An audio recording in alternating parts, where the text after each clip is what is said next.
성도 여러분 안녕하셨습니까? 한 주일 동안 줌으로라도 우리 성도님들을 볼 수 있어서 행복했습니다. 우리가 함께 이 주의 성전에서 예배 드릴 날을 우리는 기다리는 것입니다. 또 한 주일 동안 수고해 주신 우리 여러 장로님들 감사드리고, 특별히 줌을 위해서 수고해 주신 우리 김석수 장로님 감사드립니다. 한 분의 헌신을 통해서 모든 성도님들이 영적인 은혜를 나눌 수 있었으니 참으로 감사했습니다. 요즘 우리가 참 기다리는 것들이 많지 않습니까? 이 팬데믹이 빨리 끝나기를 기다리고, 또 정상적인 삶이 빨리 오기를 기다리는 그런 시대에 살고 있습니다. 우리 한국 가곡에 강이 풀리면이라는 그 가곡이 있습니다. 여러분들도 잘 아시죠? 우리 김동완 시인께서 그 노랫말을 쓰셨는데 이렇게 쓰셨어요. 강이 풀리면 배가 오겠지. 배가 오면은 님도 오겠지. 님은 안 타도 편지야 타겠지. 오늘 또 강가에서 기다리다 가노라. 어쩌면 오늘을 살아가는 우리 현대인들의 마음의 표현이 아닐까, 그런 생각이 좀 들어졌습니다. 이전은 이렇습니다. 님이 오시면 설움도 끝나지. 동지섣달 얼었던 강물도 제 못에 녹는데 왜 아니 풀릴까? 오늘 또 강가서 기다리다 가노라. 이분은 님이 아직 오지 않아서 서름이 참 많았던 모양입니다. 이 봄이 되면 강이 저절로 풀리지 않습니까? 그래서 풀린 강을 따라서 배가 오고, 님이 그 배를 타고 함께 오시면 그의 서름도 끝나리라고 하는 소망이 있어요. 그런데 오늘은 아직 님이 오지 않았습니다. 그래서 오늘 또 강가에서 기다리다가 간다, 이런 그 노랫말을 적었습니다. 어쩌면 우리 모든 재림 성도들의 삶 속에도 이런 서름들이 있지 않을까. 그러나 님이 오시면 그 모든 것이 끝날 것이다 라고 하는 이 김동완 시인의 시말처럼, 오늘 우리 모든 성도들의 삶 속에서도 기다림의 끝이 있다고 하는 사실을 꼭 기억하면 좋겠습니다. 성경에 보면 기다림에 실패한 사람이 여럿 있습니다. 그 중에 대표적인 분이 이 사울 왕입니다. 사무엘이 사울에게 이르되 왕이 망령되이 행하였도다. 왕이 왕의 하나님 여호와께서 왕에게 내리신 명령을 지키지 아니하였도다. 그리하였더라면, 하나님께서 주신 말씀을 지키셨더라면 여호와께서 이스라엘 위에 왕의 나라를 영원히 세우셨을 것이거늘 지금은 왕의 나라가 같이 길지 못할 것이라. 여호와께서 왕에게 명령하신 바를 왕이 지키지 아니하였으므로 여호와께서 그의 마음에 맞는 사람을 구하여 여호와께서 그를 그의 백성의 지도자로 삼으셨느니라 하고. 참, 사울 왕은 그가 왕이 된 후에 블레셋과의 전쟁을 하면서 하나님께서 기다리라고 했습니다. 사무엘이 와서 함께 하나님께 제사 드릴 것이라고. 사무엘이 좀 늦었습니다. 무슨 형편이 있었던지, 무슨 사정이 있었는지 몰라요. 그러나 사무엘이 늦더라도 사울 왕이 기다려야만 했습니다. 그런데 그는 기다리지 못하고 사무엘이 일주일 늦었어요. 7일 늦었습니다. 어쩌면 사무엘을 늦게 하신 것이 하나님께서 사울 왕을 시험하고자 하는 그러한 섭리였을지도 모릅니다. 그러나 어쨌든 사울 왕은 선지자 사무엘을 기다리지 못하고 그가 선지자가 해야 할 일을, 제사장이 해야 할 그 일을 그가 스스로 합니다.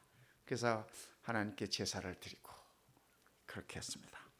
일주일 후에 사무엘이 와서 그러한 모습의 사울 왕을 보면서 왕이 망령되이 행하였도다. 요즘 쉬운 말로 하면 왕이 미쳤었군요, 뭐 그런 말 아니겠습니까? 왜요? 왕은 이 거룩한 일을 하면 안 되는 사람이었어요. 하나님께 제사 드리는 그 일은 대제사장인 사무엘이 해야만 되는 일이었습니다. 그래서 지금 블레셋과 대치하고 있는 그런 상황에서 왕의 마음이 조급하고 두려움이 있고 걱정이 있다 할지라도 하나님의 제사장이 오기를 기다리고 있었어야만 하는 것입니다. 그런데 그가 그렇지 않고 제사장이 해야 할 그 일을 그가 스스로 하게 되었던 것입니다. 그래서 이 사울 왕은 하나님 앞에 기다리지 못함으로 인해서 실패한 왕이 되었습니다. 하나님의 마음에 그가 들지 않았습니다. 마음에 맞지 않았어요. 그래서 선지자 사무엘이 뭐라고 얘기해요? 여호와께서 그의 마음에 맞는 사람을 구할 것이다. 왕의 나라가 길지 못할 것이다 라고 이렇게 선언을 하는 것입니다. 우리 한국 사람들도 좀 기다리는데 좀 이렇게 익숙하지 않지 않습니까? 어떤 조사에 보니까 이 사탕을 주었을 때 제일 빨리 씹어 먹는 사람이 우리 한국 사람들이에요. 보통은 외국인들은 사탕을 주면은 그 사탕이 입에서 다 녹을 때까지 이렇게 기다리면서 그 사탕 맛을 음미한답니다. 근데 우리는 사탕을 와작와작 씹어 먹어요. 제가 이 조사 연구해 놓은 걸 보면서 제 자신의 모습을 보는 것 같았습니다. 저도 사탕을 왕왕 씹어 먹습니다. 근데 요즘은 좀 반성을 하면서 좀 기다리면서 먹어보기도 합니다.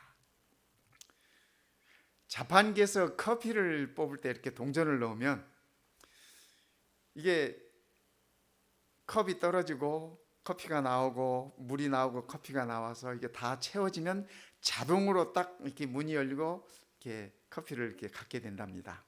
그런데 우리 한국 사람들은 동전 넣어놓고 손으로 컵 붙잡고 기다린대. 진짜 그런지 모르겠어요.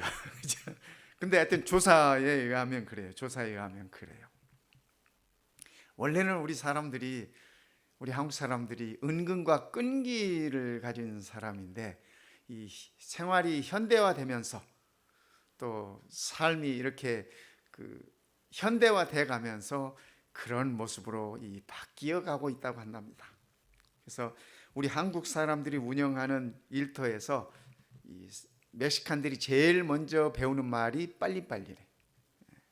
주인이 그만큼 빨리빨리라는 말을 이렇게 자주 쓴다는 얘기죠. 우리는 밥도 뜸을 들여서 먹는 민족인데 요즘은 인스턴트 식품에 익숙하다 보니까 그죠? 그냥 뭐든지 물 부어서 그 자리에서 먹어야 돼. 하지만 이 기다림은 오늘을 사는 사람들에게 있어서 내일의 희망입니다. 내일의 꿈입니다. 기다림은 우리의 삶을 성숙시켜주고 풍요롭게 해주는 것임을 우리는 알 수 있습니다. 기다림은 내일을 향하여 우리의 현실을 넘어설 수 있는 그런 힘을 제공해 주는 것입니다. 그렇기 때문에 기다릴 줄 아는 사람은 지혜로운 사람이에요. 사울 왕이 실패했던 것은 그가 하나님 앞에서 기다리지 못했기 때문이었던 것입니다. 어떤 글에 보니까 이런 글이 있었습니다. 제 마음에도 상당한 울림이 있었습니다. 엘리베이터를 탔을 때 닫기를 누르기 전 3초만 기다리자. 정말 누군가 급하게 오고 있을지도 모른다. 출발 신호가 떨어져 앞차가 서 있어도 크락션을 누르지 말고 3초만 기다려주자. 그 사람은 인생의 중요한 기로에서 갈등하고 있었는지 모른다. 내 차 앞으로 끼어드는 차가 있으면 3초만 서서 기다려주자. 그 사람의 아내가 정말 아플지도 모른다. 친구와 헤어질 때 그의 뒷모습을 3초만 보고 있어주자. 혹시 그놈이 가다가 뒤돌아봤을 때 웃어줄 수 있도록, 집을 가다가 마침 뉴스에서 불행을 맞은 사람들을 보면 잠시 눈을 감고 3초만 그를 위해 기도해 주자. 누구의 글인지 모르겠지만 참 아름다운 글이라는 생각을 해봤습니다. 성경에도 노아는 하나님께로부터 사명을 받고 120년을 기다렸습니다. 거의 그의 삶의 전부를 기다린 거 아니겠습니까?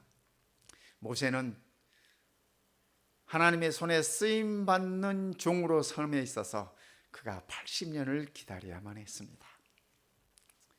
이스라엘은 약속의 땅에 들어감에 있어서 그들은 광야에서 40년을 기다려야 했습니다. 우리 예수님은 이 땅에 오셔서 메시아로 이 땅에 오셔서 그분의 메시아적 사명을 시작하기 전에, 그분의 공생애를 시작하기 전에 30년을 기다리셨습니다. 성도 여러분, 오늘 우리도 기다리며 사는 지혜를 배워야겠습니다.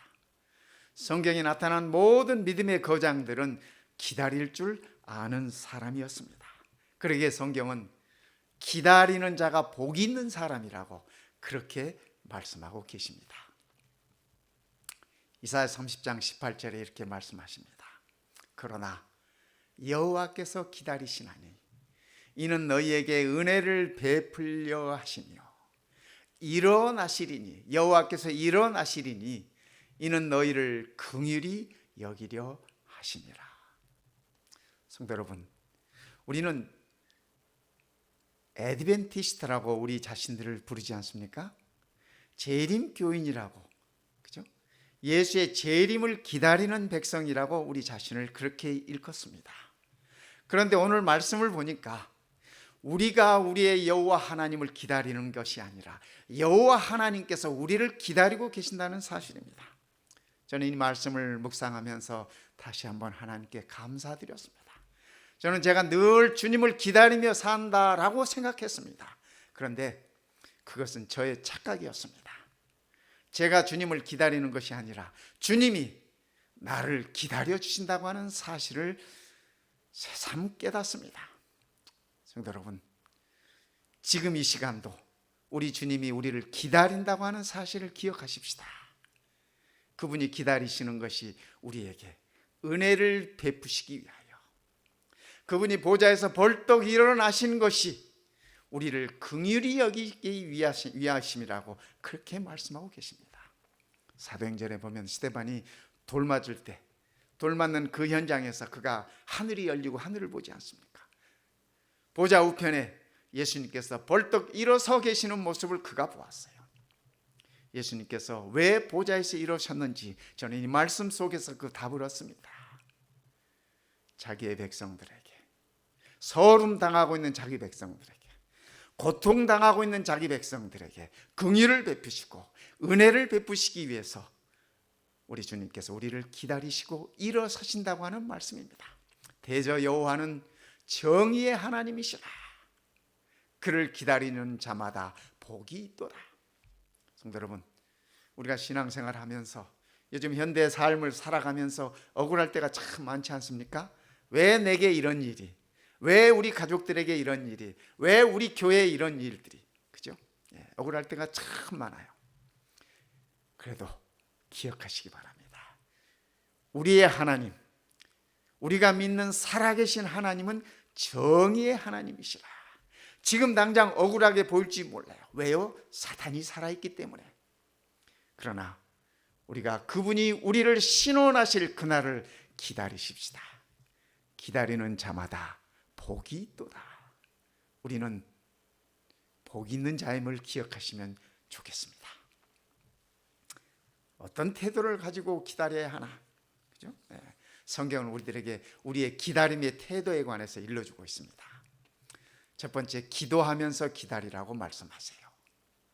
시온에 거주하며 예루살렘에 거주하는 백성아, 이 말씀은 지금 시온에 사는 백성들에 대한 말씀이 아니에요. 그렇죠? 오늘 우리들에게 적용했을 때 예루살렘에 거주하는 백성아,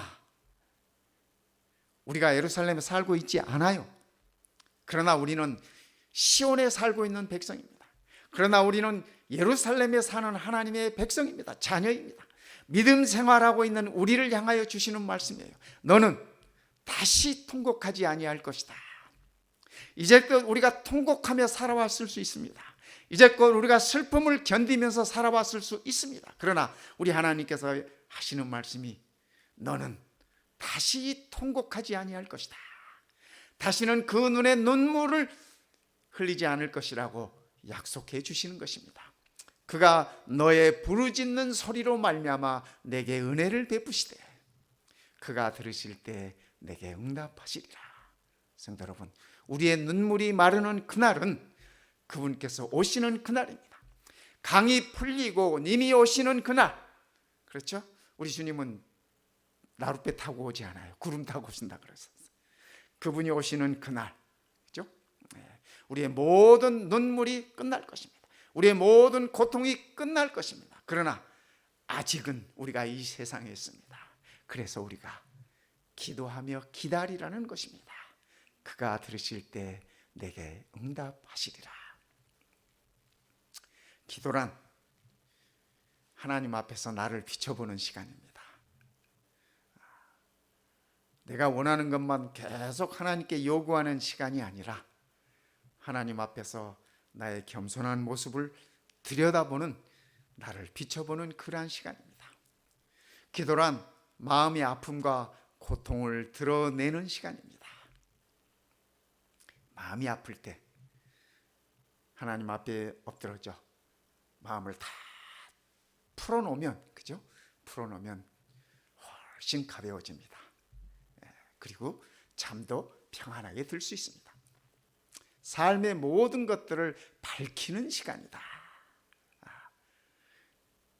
기도란 그런 것입니다. 내 삶에 있어서 밝은 면뿐만 아니라 어두운 면까지도, 즐거움뿐만 아니라 슬픔까지도 다 하나님 앞에서 밝히 드러낼 수 있는 것이 기도인 것입니다. 나를 향하신 하나님의 계획과 뜻을 발견하는 시간이다. 기도란 이런 것을 생각할 때 기도가 우리를 행복하게 할 것입니다. 꼭 우리가 하나님께 뭘 달라고 뭘 요구하지 않아도 내가 하나님 앞에 있다고 하는 그 사실 하나만으로도 우리는 행복할 수 있고, 우리는 그 기도를 통해서 회복될 수 있다고 하는 사실을 기억하면 참으로 좋겠습니다. 주께서 너희에게 환난의 떡과 고생의 물을 주시나 내 스승은 다시 숨기지 아니하시리니. 여기 내 스승은 우리 주님에 관한 말씀입니다. 주님을 다시 이렇게 다른 표현으로 하신 것입니다. 우리 주께서 우리에게 환난의 떡을 주셨어요. 고생의 물을 주셨어요. 흔히 사람들이 그런 얘기 하지 않습니까? 눈물의 빵을 먹어보지 않은 사람은 인생을 논하지 말라, 뭐 이런 표현들 쓰지 않습니까? 근데 인생 자체가 다 환난 아니겠습니까? 삶 자체가 다 환난이고 삶 자체가 다 고생 아니겠습니까? 그죠? 왜요? 죄 때문에, 죄의 결과이기 때문에 그렇습니다.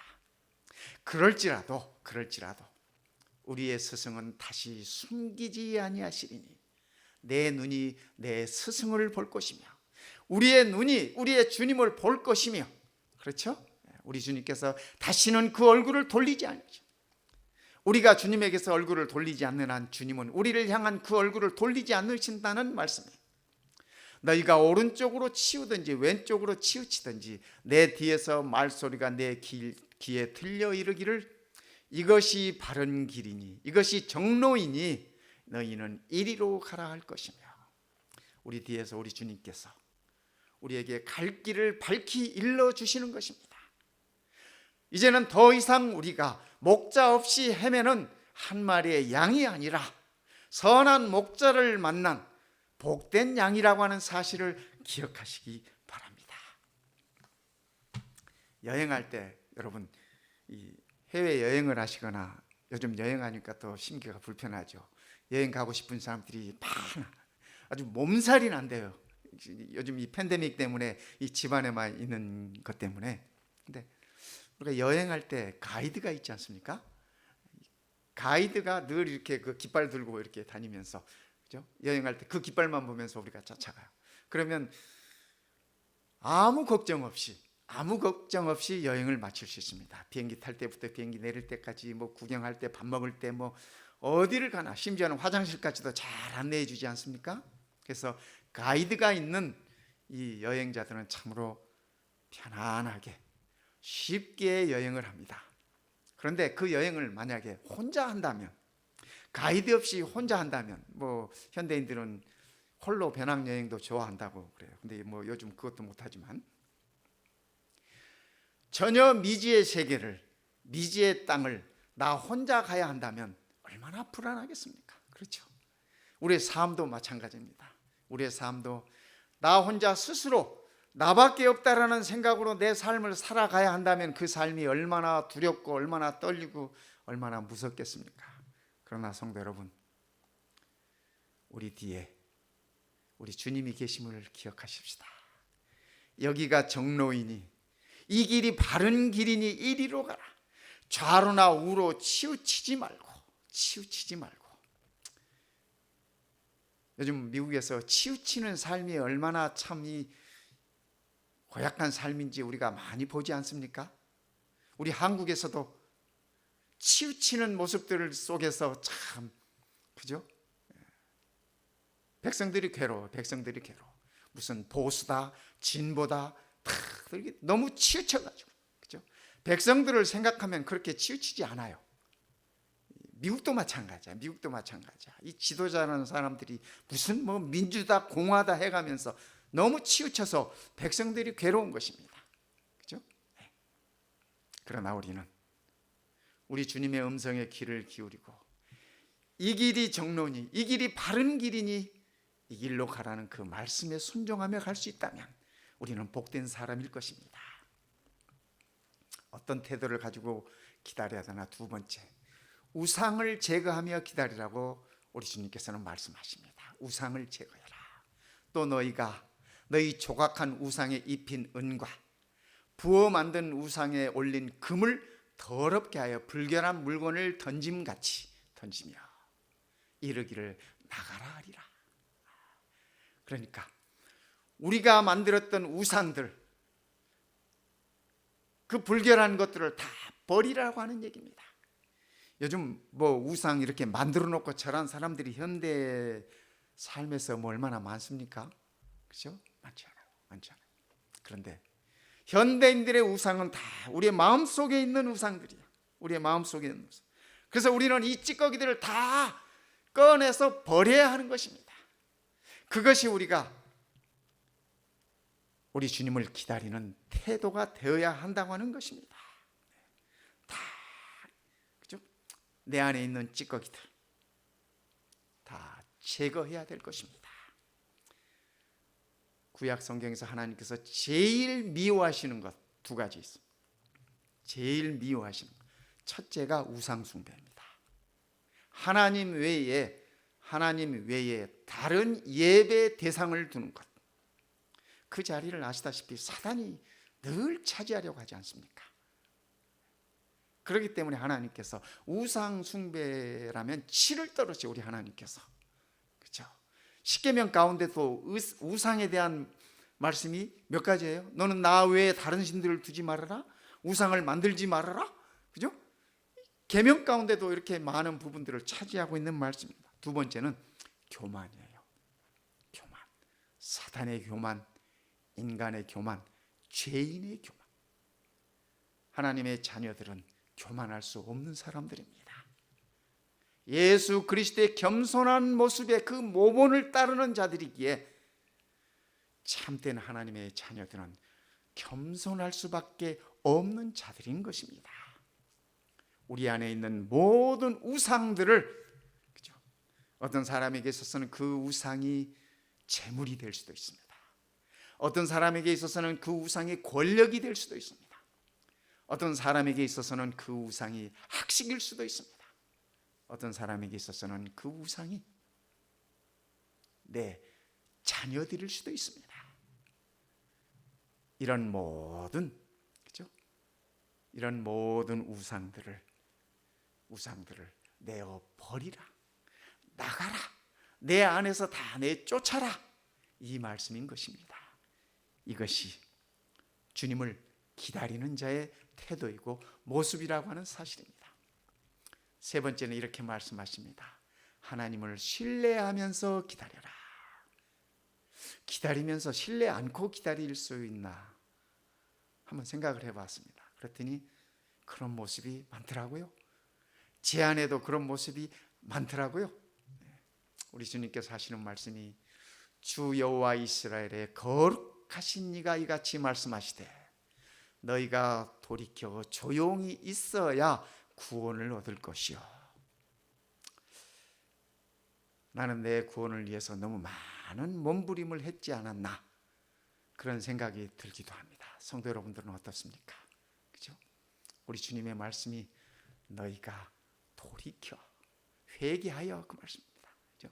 우리 한 주일 동안 회개의 많은 기도들을 우리 하나님께 드렸지 않습니까?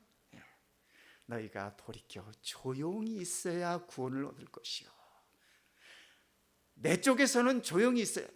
그래야 하나님께서 역사하시고 하나님께서 일하신다고 하는 말씀이에요. 잠잠하고 신뢰하여야 힘을 얻을 것이오늘 너희가 원하지 아니하였고. 성도 여러분, 우리가 하나님 앞에서 잠잠하십시다.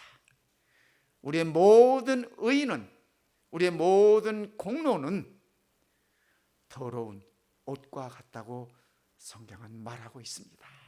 신뢰하여야 우리의 힘을 얻게. 이 기다림에는 힘이 필요해요. 그렇지 않습니까? 사람들이 기다리다가 지쳐 쓰러지고 넘어지고, 기다리다가 우울증 걸리고, 그죠? 이 기다림이 참 사람을 피곤하게 해요. 기다림에 힘이 필요합니다. 우리 하나님께서 너희가 나를 신뢰하여야 힘을 얻을 것이라고 그렇게 말씀하고 계십니다. 출애굽기 14장 13절에 보면 모세가 백성에게 이르되 너희는 두려워하지 말고 가만히 서서 여호와께서 오늘 너희를 위하여 행하시는 구원을 보라, 이렇게 말씀하셨어요. 이스라엘 백성들이 홍해 바다를 건널 때, 그죠? 이 홍해 바다를 마른 땅처럼 건넜다고 성경 기록하지 않습니까? 홍해 바다를 건널 때 그들이 한 것이 아무것도 없어요. 아무것도. 할 수 있는 것도 없었고, 그죠? 그들이 아무것도 할 수 없었습니다. 모세는 그 백성들을 향하여 하시는 말씀이 너희는 그래도 두려워하지 말고, 바다가 앞을 가리고 있고 뒤에 애굽의 군대들이 쫓아오고 있음에도 불구하고 하시는 말씀이 뭐라 그래요? 두려워하지 말아라. 두려워하지 말아라.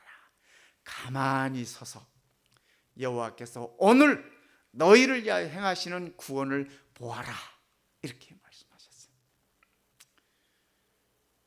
이스라엘 백성들은, 그 많은 백성들, 성사학자들은 적어도 이스라엘 백성들이 100만 이상 명, 왜냐하면 계수했던 장정들의 수가 60만 명 아니었습니까? 그 많은 이스라엘들이 이 역사의 현장에서, 여호와 하나님께서 역사하시는 그 현장에서 그들이 지켜보면서 홍해를 건넌 다음에 하나님께 미리암의 지도로 감사의 찬양을 드렸지 않습니까?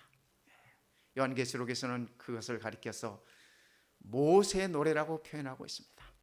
구원받은 자들이, 홍해 바다를 건넌 자들이 미리암의 지도하에 하나님께 구원의 노래를 불렀듯이 이 땅에서 구원받아 새 하늘과 새 땅에 거하는 자들이 모세의 노래와 이 구원의 노래와 어린 양의 노래를 부를 것이라고 그렇게 말씀하고 계십니다. 성도 여러분, 우리는 구원을 노래할 자들입니다. 그 구원을 노래함에 있어서 우리가 할 부분이, 할 것이 없어요. 이 말씀을 준비하면서 제가 제 자신을 한번 돌아보았습니다. 하나님 앞에 뭐 좀 내놓을 만한 게 있나, 정말 내놓을 곳이 없더라고요. 그래서 하나님께 감사했습니다. 그럼에도 불구하고 우리 하나님께서 너는 내 백성이다 라고 말씀하시잖아요. 내가 너를 구원하였다고 말씀하시지 않습니까? 너는 그냥 가만히 있어. 두려워 떨지 말고 가만히 있어. 내가 너를 구원하였다. 성도 여러분, 기다리는 자는 조용히 있어서 감사하는 자임을 기억하십시다. 기다린 자에게 주시는 축복이 있어요. 치유와 회복의 은혜를 축복으로 주십니다. 요즘 우리들에게 필요한 말씀 아니겠습니까? 여호와께서 자기 백성의 상처를 싸매시며 그들의 맞은 자리를 고치시는 날에는 달빛은 햇빛 같겠고 햇빛은 7배가 되어 7날의 빛과 같으리라. 성도 여러분, 햇빛이 7배가 밝으면 어느 정도 밝을까요? 한번 생각해 보신 적 있어요? 햇빛이, 지금 우리가 느끼는 이 햇빛이 7배가 밝히면 어느 정도일까? 우리가 다 타 죽지 않을까? 여기서 말하는 이 7배가 되는 햇빛은 우리 하나님의 영광의 비침을 드는 이 말씀 속에서 봅니다. 내 백성들의 상처를 싸매어 주시고, 우리는 얻어 터지고 맞고 평생을 그렇게 살아왔지 않습니까? 이 땅에 있는 한 그래요. 이 땅에 있는 한 그래요. 자기 백성의 상처를 싸매시고 그들의 맞은 자리를 고치시는 날에는, 그죠? 아직 그날이 우리들에게 이르러 오지 않았어요. 그렇지 않습니까? 아직 그날이 우리들에게 이르러 오지 않았어요. 그러나 그날은 반드시 우리들에게, 기다리는 자들에게 이르러 올 것이에요. 그때에 달빛이 햇빛 같고 햇빛은 7배나 더 빛을 내리라고 그렇게 말씀하셔요. 우리 하나님의 영광 속에 우리가 들어갈 것이라고 하는 약속의 말씀입니다. 성도 여러분, 오늘 우리에게 아직 그 시간이 이르러 오지 않았지만 오늘이라도 내 삶 속에서 하나님께서 우리의 상처를 싸매주시고 우리의 맞은 자리를 꿰매주시기를, 고쳐주시기를 기도하십시다. 두 번째 주시는 축복은 풍성케 하시는 은혜가 있어요. 풍요롭게 해주세요. 하나님의 말씀인즉슨 이렇습니다. 내가 네 땅에 뿌린 종자에 주께서 비를 주사 땅이 먹을 것을 내며 곡식이 풍성하고 기름지게 할 것이며, 그날에 내 가축이 광활한 목장에서 먹을 것이요 밭 가는 소와 어린 나귀도 키와 새스랑으로 까부르고 맛있게 한 먹이를 먹을 것이며. 그러니까 우리만 풍요로워지는 것이 아니라, 그죠? 우리만 풍요로워지는 것이 아니라 가축까지도 풍요로워질 것이라고 풍성한 삶의 은혜를 약속해 주고 있습니다. 그러기에 주의 오심을 기다리는 우리들은 복 있는 사람들입니다. 바울은 그 사실을 깨달았습니다. 복스러운 소망과 우리의 크신 하나님 구주 예수 그리스도의 영광이 나타나심을 기다리게 하셨으니, 하나님께서 우리를 기다리시면서 우리 또한 그분의 나타나심을 기다리게 하셨습니다. 바울은 그 사실을 복스러운 소망이라고 말씀하세요. 그가 우리를 대신하여 자신을 주심은, 그가 우리를 대신하여 십자가에 돌아가심은 모든 불법에서 우리를 속량하시고, 그죠? 모든 죄악에서 우리를 속량하시고 우리를 깨끗하게 하사 선한 일을 열심히 하는 자기 백성이 되게 하려 하심이라. 성도 여러분, 우리 주님께서 십자가에서 돌아가심으로 모든 불법에서, 여기 말하는 모든 불법이라고 하는 것은 사단이 우리를 고소하는, 고발하는 모든 죄악을 얘기하는 것입니다. 거기에서 우리를 속량하시고 값을 지불하시고 우리를 구원하시고 우리를 사셨고 우리를 깨끗하게 하셨고, 그렇게 함으로 이 땅에 기다리는 동안 우리를 선한 일을 열심히 하는 자기 백성이 되게 하려 하심이라. 성도 여러분, 우리가 늘 부르는 이 복음성가 있지 않습니까? 이 개신교 찬송가에는 이 찬송이 들어가 있더라고요. 근데 우리 교회 찬미가에는 올라와 있지 않아요. 그래서 저는 좀 아쉬웠어요. 주님의 시간에 그의 뜻 이루어지기 기다려 하루하루 살 동안 주님 인도하시리. 주 뜻 이룰 때까지 기다려 그 때를, 그의 뜻 이루어지리 기다려. 주의 뜻 이루어질 때 우리들의 모든 것 아름답게 변하리 기다려. 성도 여러분, 주의 뜻이 온전히 이루어지는 그날이 우리 주님 나타나시는 그날 아니겠습니까? 우리는 우리의 본향을 기다릴 것입니다. 우리의 주님의 재림을 기다릴 것입니다. 그런데 더 중요한 것은 우리가 그분의 오심을 기다리는 것이 아니라 그분이 우리를 기다리고 있다고 하는 사실을 기억하시기 바랍니다. 주님의 뜻은 우리의 구원을 온전히 이루는 것입니다. 하늘 아버지의 뜻은 한 영혼도 잃어버리지 아니하고 모든 영혼들을 다 구원하시는 것이 그분의 뜻이라고 하는 사실을 다시 한번 기억하면서 오늘 한 주일도 기다림의 지혜로 복된 자로서 사는 우리 모든 성도님들 되시기를 이 시간에 간절히 바랍니다.